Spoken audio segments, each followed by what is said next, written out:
දන්නවද පාරිභෝගිකයෙක් විදිහට ඔයාට ඕනවටත් වඩා තේරීම් කරන්න තිබ්බොත් ඔයාට සතුටකට වඩා මහන්සියක් දැනෙන්නේ කියලා.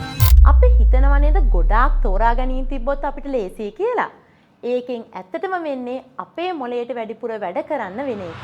ගොඩාක් තෝරා ගැනීම තියෙන වෙලාවකදී අපේ මොළේ අපෙන් අහනවා මෙන්න මෙහෙම ප්‍රශ්නයක්. මම වැරදි එක තෝරාගත්තොත් අපරාධ නේද? මම මේක තෝරාගත්තොත් මට අරක ගන්න බැරි වෙනව නේද? ඔන්න ඔය වගේ ප්‍රශ්න නිසා අපි දිගු වේලාවක් තීරණ ගන්න කල්පනා කර කර ඉඳලා තීරණය නොගෙනම අපි අයින් වෙලා යන්න දෙන ඉඩකඩ වැඩි. මෙන්න මේක ව්‍යවසායකයෙක් විදිහට අපේ ව්‍යාපාරවලදී අපි පාවිච්චි කරන්න ඕන.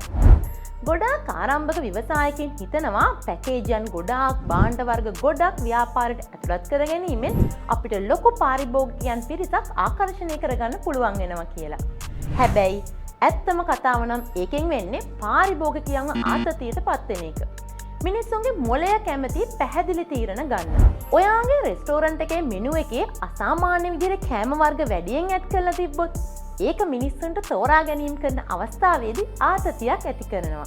මෙන්න මේ නිසා තමයි ශක්තිමත් සන්නාම එයාලගේ භාණ්ඩ හෝ සේවා තේරීම් අඩු සහ පැහැදිලි බවකින් යුක්තව ඉදිරිපත් කරන්නේ. මේකෙන් පාරිභෝගිකයාට ආරක්ෂිත හැඟීමක් ඇති කරනවා වගේම පැහැදිලි තීරණයකට ඉක්මනින් යන්න අවස්ථාව හදලා දෙනවා. මේකෙන් අපි තේරුම් ගන්න ඕන දේ තමයි මිනිස්සුන්ට ඕන නෑ අනවශ්‍ය ප්‍රමාණයක් තේරීම්. එයාලට ඕන තෝරගන්න උදව් වෙන විදිහේ පැහැදිලි තේරීම් කීපයක්.